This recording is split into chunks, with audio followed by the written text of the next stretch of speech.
Bonjour à tous, alors je vais vous proposer de corriger l'exercice numéro 1 du cahier de vacances.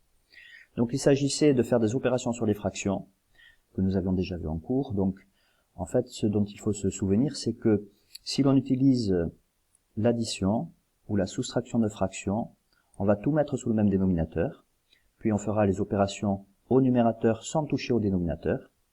Si on fait une multiplication de fractions, eh bien on va multiplier les numérateurs entre eux et les dénominateurs entre eux. Et si on fait une division de fractions, on va dire que diviser par une fraction, c'est multiplier par son inverse. Alors par exemple, pour le premier cas, on a l'exemple A et l'exemple B, qui sont une addition et une soustraction de fractions. Donc pour l'exemple A, on va mettre tout sous le même dénominateur. On voit qu'on a 21 et 7. Or, 21, c'est 7 fois 3. Donc on va avoir tendance à multiplier le premier terme de la somme par 3 en haut et en bas. Ce qui nous fait moins 5 fois 3 sur 7 fois 3 plus 4 sur 21, qui est donc égal à moins 15 sur 21 plus 4 sur 21. Du coup, ça nous fait moins 15 plus 4 sur 21. Ce qui est égal à moins 11 sur 21, et cette fraction est irréductible, on ne peut pas la simplifier. Pour le petit b, là on fait pareil, donc on remarque que 72 c'est 9 fois 8, et le deuxième terme de la différence c'est 1 sur 9, donc on est tenté de multiplier en haut et en bas par 8. Donc b égale 5 sur 72, moins 1 fois 8, sur 9 fois 8, égale 5 sur 72, moins 8 sur 72.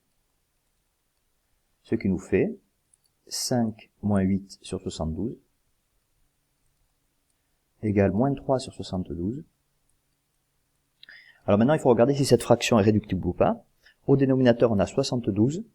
7 plus 2, ça fait 9. C'est dans la table de 3. Donc, 72 est divisible par 3. Donc, ce qu'on va faire, c'est qu'on va réfléchir. 72, c'est 60 plus 12. 60 divisé par 3, ça fait 20. Et 12 divisé par 3, ça fait 4. Donc, je divise en haut et en bas ma fraction par 3. Ça me fait moins 3 divisé par 3, moins 1. Sur 72 divisé par 3, 24.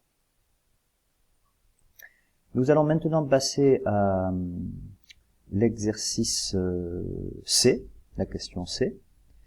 Alors ici, nous avons affaire à un produit, donc on va utiliser la règle des produits. C est égal à 2 tiers fois 1 sur 8. On multiplie les numérateurs ensemble et les dénominateurs ensemble. Ça nous fait 2 fois 1 sur 3 fois 8. Et ici, je ne vais pas faire les opérations, puisqu'en haut j'ai un 2, et en bas j'ai un 8. Or 8 est dans la table de 2. Donc je vais simplement dire que c'est 2 fois 1 sur 3 fois 2 fois 4.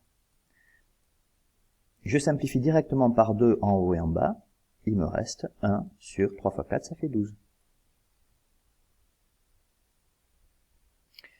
Il nous reste maintenant à faire la D. La D, en fait, il y a plusieurs opérations de fractions. Donc on a un produit, on a une somme. Donc il faut se souvenir que la multiplication est plus forte que l'addition. Donc lorsqu'on a un produit et une somme, on fait d'abord le produit et ensuite la somme. Donc ici on a D qui est égal à 1 sixième plus 1 sixième fois 7 demi. Donc je fais d'abord le produit, ça nous fait 1 sixième plus le produit. J'utilise la règle sur les produits de fractions, 1 fois 7 sur 6 fois 2. Ça nous fait 1 sur 6 plus 7 sur 12. Maintenant, je fais la somme. Donc, D est égal à quoi? C'est 1 sur 6 plus 7 sur 12. Je constate que 12 est dans la table de 6. 12, c'est 2 fois 6. Donc, je vais multiplier le numérateur et le dénominateur de la première fraction par 2. C'est donc égal à 1 fois 2 sur 6 fois 2 plus 7 sur 12 égale 2 sur 12 plus 7 sur 12, c'est-à-dire 2 plus 7 sur 12, qui est donc égal à 9 sur 12. Alors je dois regarder si je peux simplifier cette fraction. 9 est divisible par 3, 12 est divisible par 3, donc je vais diviser en haut et en bas par 3. 9 divisé par 3, ça fait 3, et 12 divisé par 3, ça fait 4. Voilà. Bien, nous devons maintenant essayer de donner le résultat de l'expression E sous forme d'une fraction irréductible. Donc nous constatons qu'en fait il s'agit d'une division. On divise 1/2 par 3. Donc j'applique les règles de la division. E égale 1/2 divisé par 3. Et le petit truc ici, c'est de se dire que 3 c'est égal à 3 divisé par 1. Du coup, ça me fait 1/2 divisé par 3 sur 1. Divisé par 3 sur 1, c'est la même chose que multiplier par l'inverse de 3 sur 1, c'est-à-dire 1 tiers. Donc c'est égal à 1/2 fois 1 tiers. Et j'applique les règles de la multiplication. C'est égal à 1 fois 1 sur 2 fois 3. C'est égal à 1 sur 6. L'expression f, maintenant, elle ressemble un peu à l'expression E, sauf que là, on va diviser 1 par 2 tiers. Donc j'écris f égale 1 divisé par 2 tiers. Alors le petit truc ici, c'est de dire que 1, c'est 1 divisé par 1. Donc j'écris 1 sur 2 tiers. Et ceci, c'est donc égal à 1 sur 1, multiplié par l'inverse de 2 tiers, c'est-à-dire 3/2. C'est donc égal à 1 fois 3 sur 1 fois 2. C'est donc égal à 3/2. Une autre façon de voir les choses, c'était de se dire qu'en fait, on avait l'inverse de 2 tiers. F égale 1 divisé par 2 tiers, c'est-à-dire l'inverse de 2 tiers. Et bien l'inverse de 2 tiers, c'est bien 3/2.